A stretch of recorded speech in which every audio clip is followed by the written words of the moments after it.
Not everyone's going to like you. It's just the reality. In fact, sometimes it's a good thing. It's a good sign, and I'll tell you why. And I'm making this video because every video I make is to try to encourage and to support people going through difficult times and situations. And what I meant by that is those people that don't like you, they may be confronted by you. Yeah. By your way of life, by your stand for Jesus, by your goodness, by your light. People that walk in the darkness don't like the light, and they're going to run from it, or they're going to ignore it, or they're going to try to put it out, which is the worst thing.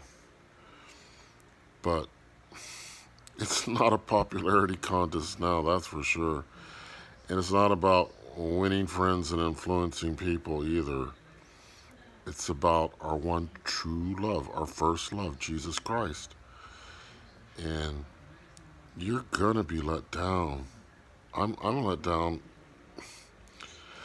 Let me put it like this: people change. They change on you very quickly, and it's like grass blowing in the wind. It's going back and forth. But it can't phase us because we're on the rock. We're on the rock that's Jesus. Is there anything about Jesus that changes? Nothing. Even when he's purifying us, he's loving us, and he's there for us, and he's right there, right by us. Even if it seems like he's far away, he's not. He's closer than your hand. He is your best friend. No one can replace Jesus. The other good news is people that are walking with Jesus and close to Jesus are pretty solid people, you'll find. And if they're flaky people, there's something wrong with the walk. I'm telling you straight out. Be leery of those people. Run from those people. You don't owe them anything. Just, like I said, use discernment. Use discernment of, do they give you peace? Like I was saying earlier in an earlier video. If they agitate you and don't give you peace, there's something from the devil. I had a young man come into my life many years ago. He was a co-worker and young enough to be my son. In fact, I thought of him as a son. I really did.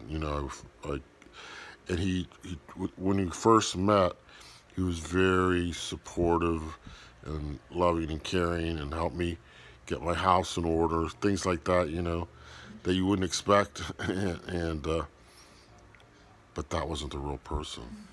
Mm-mm. He was actually a devil in disguise is what he was, and he just wreaked havoc in my life. He moved in, I let him move in, and he was bringing in women without me knowing into his bedroom. And oh my goodness, it started out with a Bible study too. That was the grossness of it. But I pray for him, but I could never let him back in my life because he wreaked havoc with my emotions for one thing. And I would have legally adopted him actually, because he was only 19, and I would have legally, because he had a really bad family life, which was part of the cause. But anyway, to make a long story short, you gotta be careful of people. I remember opening the door one time, and he was just he was knocking on the door, and I opened the door, and he was just leering at me, and I just blocked it out. It was a look of hatred. He was showing his true colors because he didn't think I was going to open the door and see him glaring at me like that. But what I'm saying, I know that's an extreme case of narcissistic. That's a narcissist at work. Someone who shows you love 1 minute and then drops you like a hot potato a little bit later. That's what narcissists do. They lure you in, show interest in you, and then they dump you. They don't want you in their life anymore. And then they'll keep doing it again and again if you keep going back. It's a real sickness. It is. and I do digress there, but what I'm saying is there are so many sick people in the world, so many troubled people, and you got to use discernment.